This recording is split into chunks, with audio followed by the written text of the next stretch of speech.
Hello to everyone, and thanks for joining us. My name is Philip Quintel, and I'm the Interim Senior Director of Athletics and Recreation here at McGill. Times have been challenging for most through this pandemic, and I hope that you and your families have been able to stay healthy and safe. Homecoming is an exciting time on campus at McGill, a time when we can get together with fellow alumni and friends and reminisce about the past, celebrate the present, and look to all the great things the future has in store. We, like all of you, I'm sure, wish that we could be getting together in person and attending events such as the Hall of Fame luncheon, the homecoming football game, and the ever-popular tailgate party. This year, however, is different. Through the summer months, our athletics and recreation team has worked hard to develop creative ways to provide our community with quality varsity sport and campus recreation opportunities. Our first virtual homecoming has stemmed from these efforts. We wish to stay linked to our alumni and to show appreciation for their continued and generous support. Today, you will have the pleasure of hearing from 3 McGill graduates with Olympic Games experience. Led by our own Earl Zukerman, they will discuss different aspects of the games from a truly personal point of view. Without further ado, I will hand the microphone over to Earl. Hi, I'm Earl the Pearl Zukerman, your host today, and welcome to 2020 Homecoming Week at McGill, the pandemic version. Since graduating from this university with a BA back in 1980, I've served the past 4 decades as a communications officer in McGill Athletics and Recreation. And today we want to talk about the Olympics. This university's had a long tradition of involvement with the Olympic Games, and our own Percival Molson Memorial Stadium actually served as a field hockey tournament venue for the 1976 Montreal Games. Our first Olympian ever was the legendary Percival Molson, who the stadium's named after, and he competed in the track and field events at the 1904 Summer Games in St. Louis. And throughout my research, I've come across, at last count, 138 McGill students or graduates that have gone on to Olympic glory over the past century. These McGillians have won a combined total of 31 Olympic medals, 11 of them golden, in addition to 7 silvers and 13 bronze medals. So this year with the coronavirus pandemic, it's forced the cancellation of the Tokyo Summer Games, and that marks only, I believe it's the 4th Olympiad to be canceled since the modern day games were reinitiated back in Athens in 1896. Previously, only a war stopped the games. Now it's an invisible virus. So we thought that it would be a good time to bring in 3 former McGill Olympians, one of whom has won multiple Olympic gold medals, to discuss the past, present, and future of the Games. With us on the webcast today are 3 distinguished individuals who have all been honored inductees to the McGill Sports Hall of Fame. We'll briefly discuss the Games, the impact that it had on their lives, and perhaps where the Games are headed in the future. Our first guest today is Howard Stupp. He's a native of Chamonix, Quebec, just north of Montreal. And he was an engineering and law graduate at McGill, where he was an all-Canadian wrestler. And he was a student here from 1976 to 81. He competed at the 76 Montreal Games.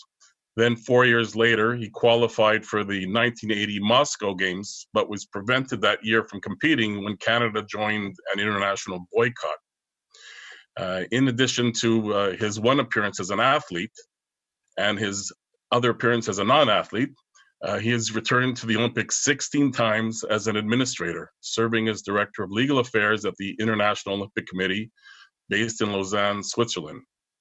After 35 years with the IOC, he recently stepped away from the day-to-day operations and now operates his own consulting firm. He joins us here today from his home in Lausanne. Our second guest is Richard Pound, who is a freestyle specialist on the McGill swim team, and he competed at the 1960 Summer Games in Rome.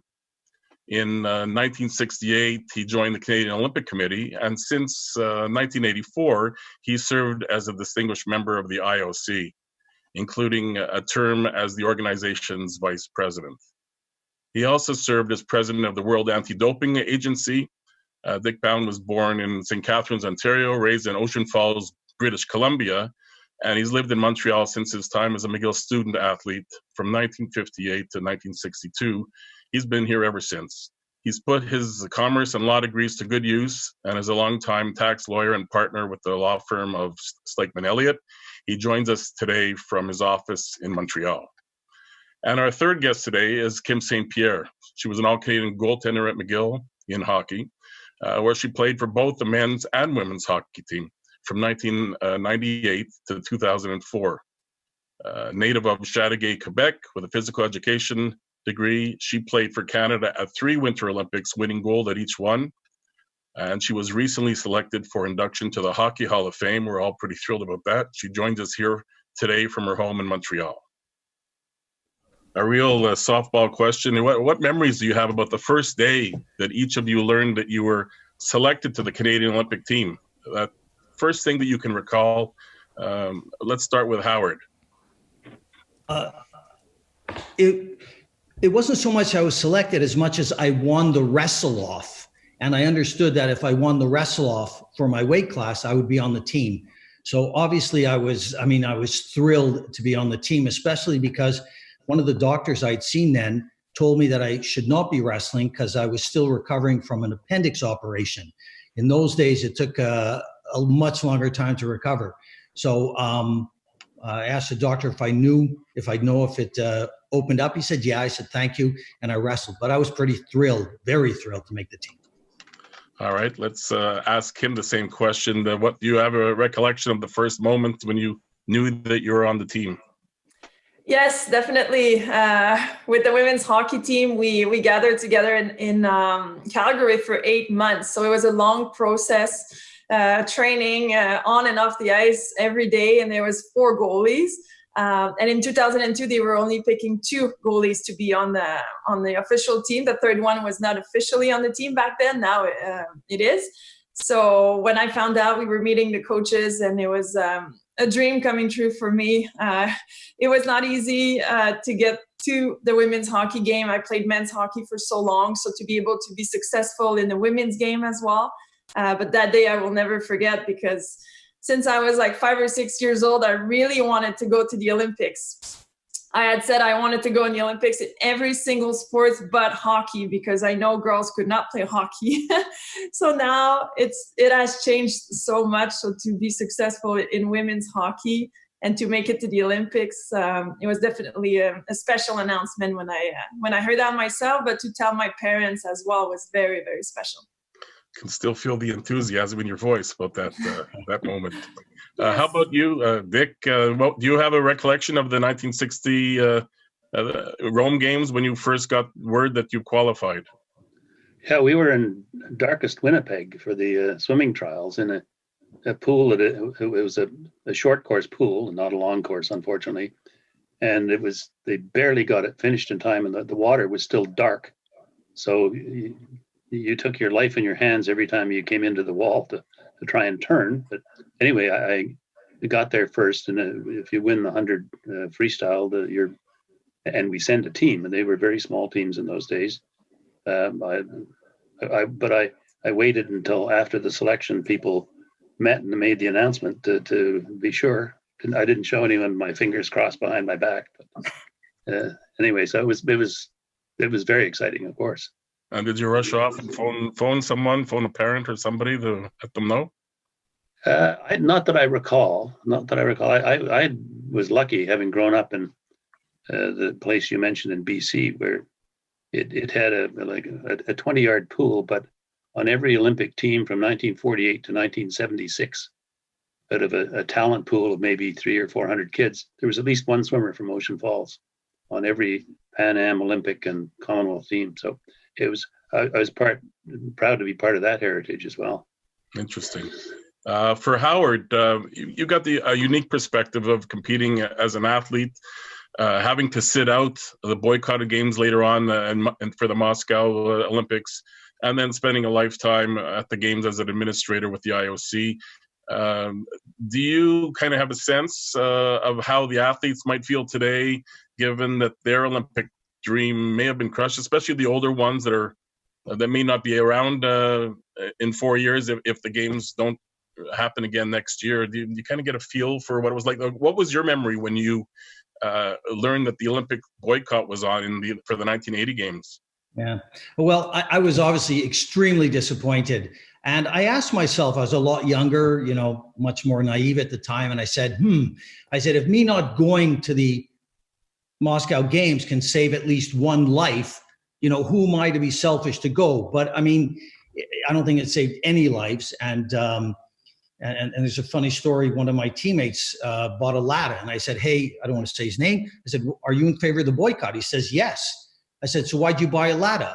And he says, oh, because I could save a few $100s.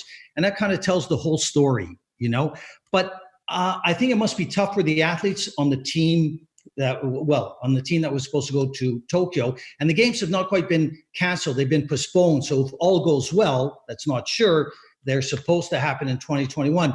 I don't think it's quite the same thing. I'm sure they're extremely disappointed. I don't want to take that away. But in 1980, it was like totally political, rubbish. I was going to say another word starting with a B, but I guess I shouldn't. And now it's, the world, the health of people from all over the world are at stake. So maybe as tough as it might be a little bit more easy to accept than if you had to stay out because of a boycott. Okay, let's move over to Kim. You were the goaltender for Canada at 3 Winter Olympiads and came away with a gold medal at each one. Salt Lake City in 2002, Torino in 2006, and the Vancouver Games of 2010. Did you find that the experience was the same at each games, or was it quite different? What was your feel about competing at the 3 different games? Well, they're all very different. The first ones I was younger, so you experience everything for the first time, and it was very, very special to just get into the stadium for the opening ceremonies. I think that's a moment that every athlete, and I lived it for the 3 Olympic Games the same way. It's so special that you're there to, yes, with your team, but to represent your country. So for me, the first Olympic Games was all about experiencing everything. And on top of this, like being able to win a gold medal on the US soil, we had lost 8 or 9 games in a row. So we played them many times, the US team, and we lost over and over. So to be able to find a way to win as a team and trusting the process that the coaches had put in place. So that's why the first Olympic Games are so special. And like I said, dreaming about representing my country and winning a gold medal. And my parents were there, so we celebrated together as well. So the first ones, for sure, very special. Then Torino was a little different. It was more about performance oriented. I didn't get the final call to play in the big game. So this whole thing maybe was a little hard, but learned so much that being there was what mattered. Experience the process as a team and learning how to control what you can control. I think as an athlete, sometimes coaches will make decisions, other players will play better, losing or winning. So for me, I grew up a lot as a person to these Olympic Games.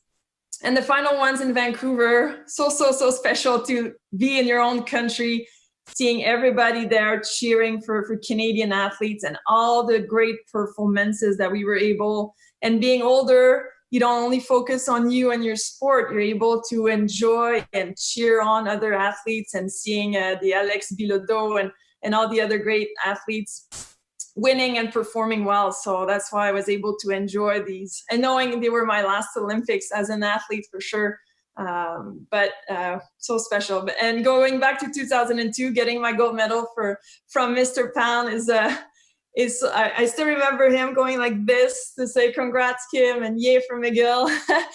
So definitely special for me. I recall that moment fondly. I was taking pictures in front of my TV, of the TV screen. How about you, Dick? Any special fond memory from the games that you competed in the 1960 games in Rome? Was there something that kind of sticks out in your memory that was very, very special to you from those games? Well, I must say it was the first time I'd ever been in Europe. So it was so long ago that Air Canada was still called Trans-Canada Airlines. And we had the first nonstop flight directly from Montreal to Rome. And, when you get there and you come down through the clouds, you say, oh my God, there is a Colosseum. There is a Vatican. You'd only seen pictures of them before that.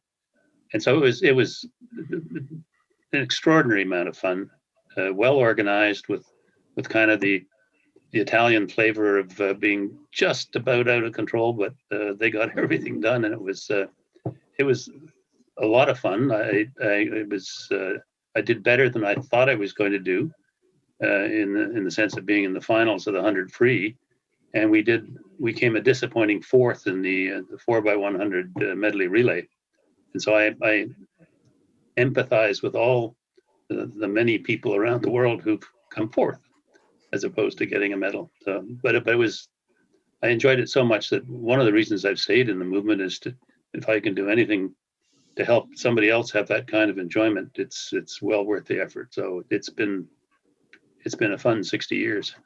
Indeed, it has. Howard, going back to you, you competed in your own home city at the Olympics, not only just your home country, but your home city, Montreal. What was that like? Was that special? Did you move away from your family and friends so that you can just focus on that? What do you recall from competing in your own home Olympics? I definitely moved out of my home and into the Olympic Village. There was no doubt about that. And at first, some people thought, oh, it's too bad you're at the Olympics in your hometown, as opposed to going to some other exotic place in the world. But quite frankly, it was great. I mean, I was at the Olympics. It had nothing to do with my hometown. They happened to be taking place in Montreal. And one of my best experiences at those games was actually the opening ceremonies. I mean, not only walking into the stadium, I mean, they had some really emotional music playing in the background, but even walking to the stadium from the Olympic Village, I don't know, it was guess about a kilometer or something, and the road was lined. It was mobbed with people cheering, and it was just it was fantastic. So that's that was one great memory from the Montreal games. I'm not sure if you love it. Yeah. Yeah, it's funny. I was never an athlete. Anyone who's seen me physically knows that I'm not an athlete. But I did attend the 2001 World University Games in Beijing, and for me, the most memorable moment of that, I was part of the Canadian mission staff. The most memorable moment was definitely walking into the stadium for the opening ceremonies. And you may think World University Games is nothing, but you go over there and there's 80,000 people screaming in the stadium, and you're on the scoreboard. What a feeling! What a thrill! I can just imagine that's even 10 times as more thrilling for an Olympian to go through that process. Let's move back to Kim. You were lucky enough to win gold at 3 different Olympics, and you won a number of the golds with a number of your former McGill teammates. There was Peter Smith, the head coach of the McGill Martlets, who was coaching with the Olympic team. You had Catherine Ward on defense, and Charlene Labonte, another goaltender, on the team with you. Was that kind of easier to settle into an environment when you were kind of familiar with, you had a bunch of McGill teammates with you? Did you find that made a difference, or the focus is so different when you get to the games that it's all for one and one for all? Yes, for sure. When we go there as Team Canada, it's Team Canada, and the national team doesn't want us to wear our club logos, but for sure McGill is so special for all of us that you mentioned earlier. It's the best 5 years of my life, I think, going to McGill, and I think same thing for Charlene and Catherine Ward, and having Peter with us as well made it very special. Like, we knew we could talk to him. He knew us really well. So the Olympics is a long process, like I said, a long training camp. So when you feel that your closest friends are with you, and representing McGill has always been very important to us. And even when we were done at the 2010 Olympics, we made sure to take the McGill pictures on ice to celebrate this moment, because we were a part of a great national team, but we're also McGill was so huge, a huge part in all our successes. So for sure, we took some time to celebrate that as well. Indeed, a great photo. I have that in my office of the 4 of you all together with your Olympic medals, gold medals. Dick, let's move on to a little bit more serious topic now. You were past president of the World Anti-Doping Agency, and you've been a vocal, staunch advocate about against the use of performance-enhancing drugs. And I'm wondering where we're going with this. It seems that we, the public, whatever, the athletes that want to compete fairly can never, ever hope to get ahead of this battle. The strict drug testing hasn't really solved the problem. And I'm just wondering if where we're going, where do you think we're going with that? Will the cheats always be one step ahead of the game? What's the future of this topic? Well, somebody who cheats, makes the first move. They always have that advantage. So you don't know what they're doing, when they're doing it, and so forth. I'd say we've done a pretty good job at making sure that the world understands that there's far more drug use at the games than any of us would like. I think we're getting better at testing, and as you know, the IOC now keeps samples from the Olympic Games for 10 years. And so as your testing gets better and you find out sometimes after the fact what people have been taking, you can now test for it. And I would say if you're somebody like Kim, at your age, if somebody came back and said, you were cheating, it would have a far more serious effect on your life now than it probably would have at the time. So I'd say we're making progress, but we're not there yet. And there are, as we know from the Russian experience, there are countries out there that are dedicated to trying to win however they can, including using the drugs. So it's an uphill struggle. It's going to be education and enforcement. And I think you've got to know that you may get out of town with an Olympic medal, but we may be back to collect it if we find that you've been tested positive, or that there's an investigation that discloses the cheating, as was the case with Russia. Let's sort of go in that direction a little bit with Howard. There are critics of everything. There's critics out there that describe the future of the Olympics to be somewhat gloomy with the performance-enhancing drugs that we don't seem to get a hold of, the increasing cost overruns of hosting the games, security issues, lack of bid countries. Just wondering, can the Olympics ever live up to its past glory? Will it always be this level of greatness, or are we going to struggle for the next few Olympiads to try and move it back into a positive direction? I'm smiling a bit because that's a tough question. I remember when I was a kid, no one spoke about the Olympics except during the few weeks that the Olympics took place. But everyone, turned the TV on and watched them. And it's funny, like Kim said before, I did a composition when I was 10 saying I want to be in the Olympics as well. But the world is changing. I mean, I don't think there's going to be, I think doping is a problem, but I don't think it's because of doping that the Olympics will not go on. But that is a problem. But the world is evolving even over and above, the COVID pandemic. There's issues. Maybe the Olympics are a bit too complex. Maybe it's too expensive for cities to build all the facilities. Maybe the IOC has to think about having one permanent site. I do think that this has to be thought through in much further detail at the IOC level in consultation with the Olympic family, because it may be losing some of its mystique. But I think sport in general sometimes is losing its mystique because of all the money involved. And sometimes the money seems to talk more than the values that were, behind sport, at least in the times when I was doing it. I think, I mean, one can have a whole debate on just on that issue, but I think this needs further study to get things on a maybe a better track. When you bring up the monetizing, actually, that sort of leads into a question I was wondering about. For all these years, centuries, we've seen the Olympics without advertising, on the venue, and it's certainly not on the uniforms. Do you see that as possibly changing as the Olympics are in need of more revenue? Maybe sponsorship and advertising the way to go. The Los Angeles Olympics under Peter Ueberroth kind of monetized the game, and some people were very against that, but it was one of the more successful Olympics in terms of financial results. So I'm just wondering where you see sponsorship and advertising. Will we see that? Do you think we'll see that in our time being a big part of the games?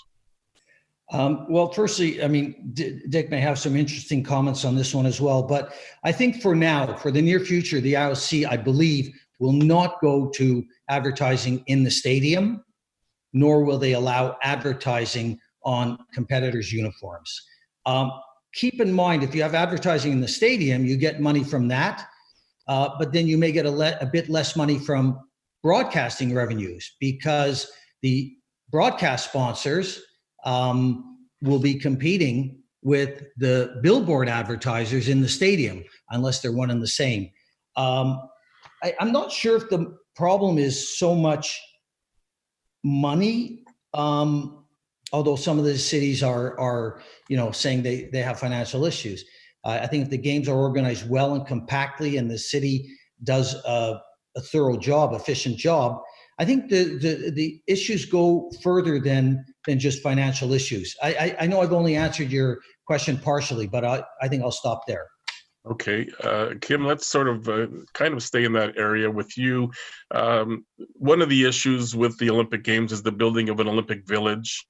The costs involved with an Olympic village, it's only there for a month or two in the summer, and then it's either torn down or it has to turn into local public housing or whatever. So there's been a big, I think, movement, or a discussion anyway, about not having an Olympic village. Could we ever have an Olympics without an Olympic village? How necessary is an Olympics village to have to make the games something somewhat special? You've been to 3 different Olympics, as we mentioned. You've been in the Olympic Village, living there. What's your sense of how important the Olympic Village is to running a successful games? How important it is to an athlete? I think it's very important, but I understand there's a lot of costs associated with this and building all the different venues. So that's why I really like the idea of choosing a few cities and then they get to host the Olympics. For example, Vancouver was incredible. All the facilities were there. The Olympic Village was amazing. It was all brand new. So I think it's a part of the Olympic Games to be able to be there as the Canadian team and get to see the other athletes. And it's such a very special moment. I don't think if athletes would be in hotels or I don't know, the teams would be in charge of finding a place to stay. I don't think it would be the same. But I agree that we don't probably need a new city, a new country every time. The money that's involved in preparing, I guess, the bidding, and then once building everything, and then it's going after that to not be used by enough athletes. I was there in Sochi to work with Radio Canada, and then all the pictures that you see just a few years later of all the facilities that they built there. And I like their idea that everything was centralized. So the village was in the middle and you were able to walk to most of the facility, not the mountains for skiing and snowboarding, but everything was walking distance. The athletes were biking even from one facility to another. So why not keeping a site like this for future Olympics? Because it was just the perfect fit. As athletes, you don't like to travel by bus with traffic. You don't know how much time it will take to get you to the rink for practices or games with so many people being there to watch. So definitely there's something that I think needs to be done. And I guess we'll see what the future brings for the athletes. Okay, Dick, do you care to weigh in on this? The huge costs, the security involved, the Olympic Village. What do you think we can do about this? Is there a solution down the road? Well, there are certainly solutions. There's no question about it. I mean, one of the things you try and do if you're running the Olympic movement is to differentiate the Olympic Games from other sports competitions. And one of the key features is the scarcity. It only happens once every 4 years. You're not in an endless series of league games to get it into an endless playoff. Or, in hockey these days, you can get sunstroke by the time the Stanley Cup is finished in many of the markets where the National Hockey League is. So there's that. I think the clean venue is a differentiation where it's not an advertising festival. The Olympic Village is a pretty emotionally and intellectually is a very important part of an Olympic Games. But if you plan properly, as they've done in many Olympic cities, I mean, starting in Moscow and Montreal, the post games use of that can be a real community asset, as it was in Vancouver and as it will be in Tokyo, if as and when we get the games on. So I think if you align your planning and make sure that the host cities understand that nobody wants white elephants at the end of all of this. So think about what the after use is going to be before you start bidding. So no, I think we can solve that, and we don't get it all right in the sense of the ethical side of things, but we actually do care about doping at the games, and I think people around the world care about doping at the games. They're inordinately disappointed if there's a positive test at the Olympics, whereas in the professional sports, nobody cares. And the spectators don't care, and the players don't care, the organizers don't care. But in the Olympics, it's different, and that's what one of the many things that's special about them. And related to that is the issue of lack of bid cities. It used to be a lineup of countries bidding for the Olympics. Now it's down to a handful of cities, and it's pretty much the same 2 or 3, I think. Where are we going with the bid cities issue? Do you think that we could move, like as Kim mentioned, could we move to having 2 or 3 permanent sites and it just rotates? Where do you see that going? Well, there is a kind of a de facto rotation. I mean, between 2012, 2024, and 2028, the host cities in each of those will be putting on their 3rd Olympic Games. And there are some countries that, really, if you're Guatemala, you can't reasonably expect to be able to host the Olympic Games, and you shouldn't be spending money that you can't afford to do that. But the bigger countries, and the idea of moving the games around the world, because they're not just Greek games or Swiss games. If you're looking at the Winter Games, they belong to the world now. They're universal. Television and participation have made the audiences for the Tokyo Games, if as and when they're held, will be measured in billions of people. So they belong to the world now, and that's the way we've tried to position it. We're trying to get into a mode where the Olympics are not a designed in Lausanne event for which you bid, but you need a dialogue. What are you going to do? How can we help your future plans if you're going to be a host city? What don't you need? You don't need an 80,000 person stadium even for summer games. So how can we help you make this scalable that'll help your city or your country or your region, possibly even, although it's never happened, the games in 2 countries? How about the future of professionals in the Olympics? I'll throw this out maybe to all 3 of you. For decades, professionals were looked down upon, not allowed to participate in the Olympics.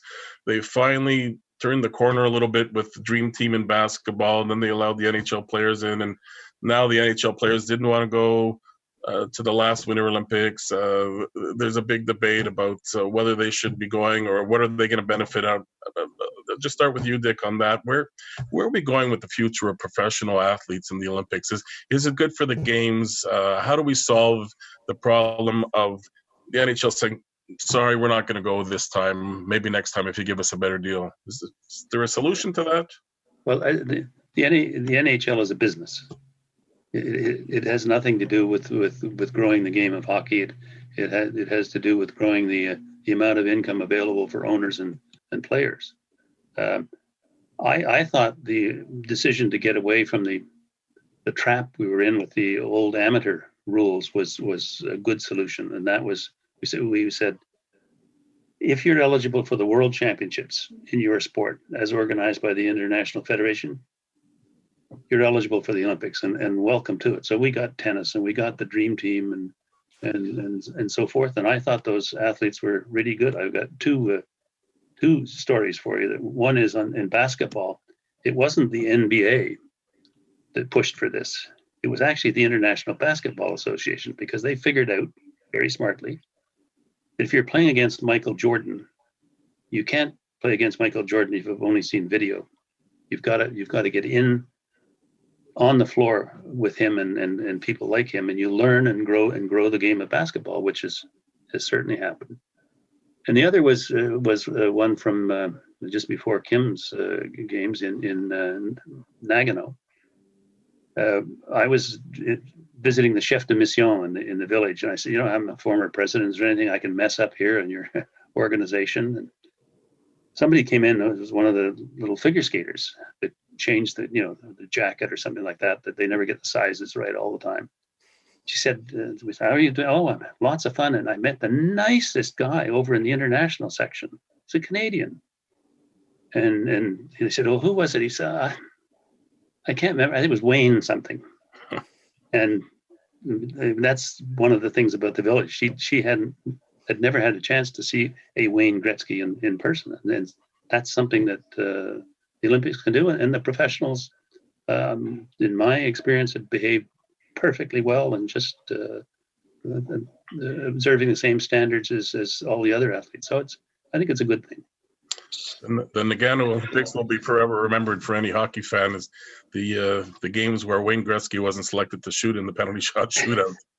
Just a bitter memory for a lot of Canadian hockey fans. There's the reverse thing with a la Kim's story is that going into Nagano, we had been teaching the U.S. girls how to play hockey, and they had lost about 8 in a row to Canada. And one of these days, everybody's going to win, and it happened to be in Nagano. So we got the only silver medal we've had in hockey there. Mm-hmm. Moving back to Howard, can you weigh in on this future of Olympic professionals at the Olympics? Do we see the day where the NHL will be in an entente agreement with the IOC, and we will have no question anymore whether they're going to show up at a game, any games in the future? Firstly, I wanted to say, and I think Dick alluded to this, the word amateur has been deleted from the Olympic Charter, I don't know, maybe 10 to 15, 20 years ago. So essentially, for the most part, the games are open to anyone, to professionals. A few sports, they aren't really that many professionals there, like let's say in boxing. For some reason, there's not many professional boxers, professionals in boxing. Or cycling, maybe not, but there's been some really top professionals there as well. So essentially the games are open. But as also Dick alluded to, the NHL hockey, getting more specifically to your question, that is a business. Now, the NHL did not play in Pyeongchang, but it looks like they may come back to play in Beijing in 2022. The reason being because I think they want to promote the sport of hockey in China. So, and maybe in the negotiations, the IOC and NHL, or the IAAF, the International or IHF, International Ice Hockey Federation, and the NHL and the IOC in particular have to negotiate a deal pursuant to which the NHL players or the NHL, I think a lot of the players want to play. Sometimes it's the owners that resisted. So I think if the Olympic Games are healthy, continue to be healthy, or maintain our health or get a bit healthier, then I think the tendency would be that the professionals do play in the Olympic Games. And again, there maybe we may get a little more involved in the issue of finances, because maybe for the professionals to play, especially if there's a conflict, let's say, if the Winter Games are happening right in the middle of the NHL season, then that's a little more problematic, perhaps, for the NHL. Okay, let's just sort of bounce it off, Kim, a little bit. You competed at the games where there were professional NHL players. Do you see that as a must to make the Olympics more attractive, having the pros involved with the game?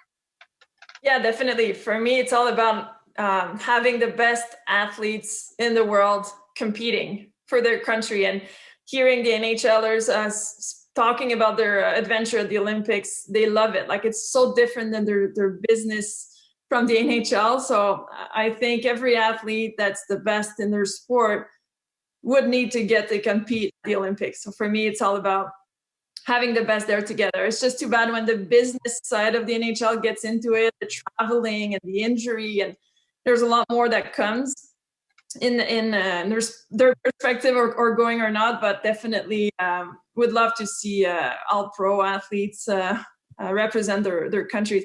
And even us in women's hockey, now we're fighting to become professionals and having our own professional league. So if this happens, for sure, we still, I guess the women will still want to go to the Olympics. So definitely, I think it's a plus to have the best athletes compete. Okay, we're just about out of time, so I'll just maybe do a quick once around. If there's anything that anyone else wants to add, or any anecdotes, any stories, reminiscence from the Olympic game that we haven't come across, or any issues. Perhaps we'll start with Howard. Is there something that comes to mind, Howard, about the Olympics? You've been involved for so long in the games. It's just incredible to be involved in, I think, 18 Olympiads too as an athlete. Anything that comes to mind in your memory, Howard? It's funny. I would not say that there was one Olympic Games in particular that stood out, but I have memories from each Olympic Games. And I mean, just to maybe say a couple, I mean, these may sound like silly stories, but I remember, for example, in Lillehammer in 1994 Winter Games, the Norwegians were like camping out in tents in minus 20 degrees centigrade so that they could get a good standing position to watch biathlon.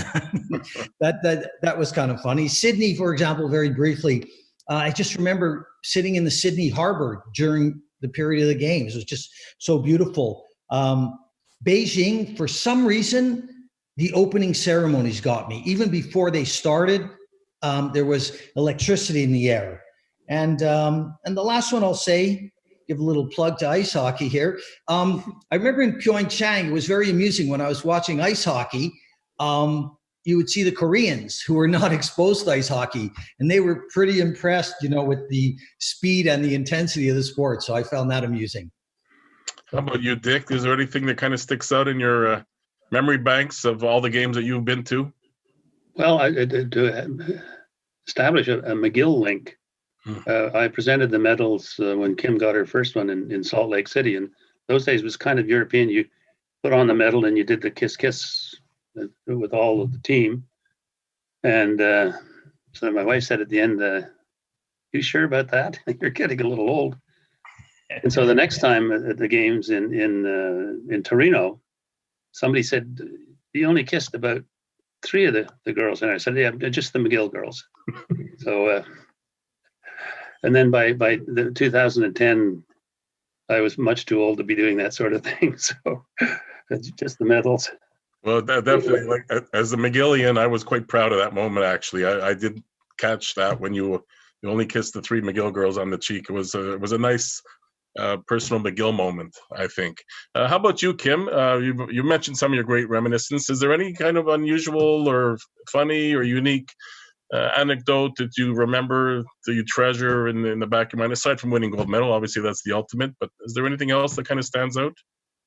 Yes, well, especially 2002, after I got my 2 kisses and my gold medal, you don't want to take it off your neck, but it's such a heavy medal and you don't realize it. But I kept it on as long as I could that evening. And then we went on and celebrated. And then even when I went to bed, it was just by my side. And I think I woke up probably 20 times and I kept touching it just to make sure it was real. So I did so many sports growing up. So for me, going to the Olympic was the best thing ever, like a dream coming true. So either hockey or tennis or swimming. So that's why every time I woke up, I made sure it was by my side. So for sure, though, that first gold medal is very, very special. And you have young children. Do they understand the importance of what you accomplished? Do they really get what the gold medal is all about, or they're still a bit young to really grasp that?